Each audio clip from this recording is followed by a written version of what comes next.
share ko mga kalalabs. Ayan, kung gusto nyo kumain ng pili dito sa probinsya, ayan, butin nyo lang. Ayan, makikita nyo na yung pili. Ayan, butin nyo lang mga kalalabs. Ayan, mag-itak na tayo. Ayan, ayan.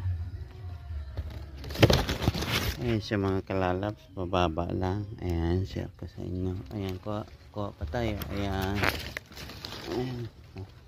Ayan siya mga kalalabs. Ayan pa. Ayan pili. At itik tayo. Sandali lang. Ayan mga kalalabs, mga ano na, itigas na. Kasi litik na kung tawagin sa amin. Ayan, may itim na siya. Ayan siya mga kalalabs. Ayan. Abatin mo lang yan.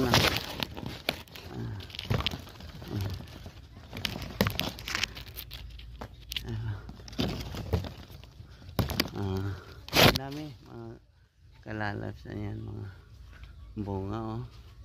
Ayan, abot na. Ayan, abot lang. Ayan siya. Ayan, nakuha natin mga kalalabs. Inipan ko. Magtatatak tayo. Ayan. Ayan siya, marami mga kalalabs. Nalalaglag lang dito yung pili. Ayan.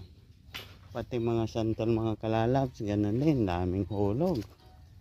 Ayan, yung mga pilo nalalaglag din. Yan, kita nyo yung mga santol mga kalalabs. Ayan, nalalaglag lang po. Ayan, may bunga pa naman. Kukuha tayo mga kalalabs. Share ko sa inyo, talagang kung gusto nyo mapakinabangan, kuhanin sa puno ang santol. Ayan, thank you for watching. Don't forget like, share and subscribe. John TV Lam.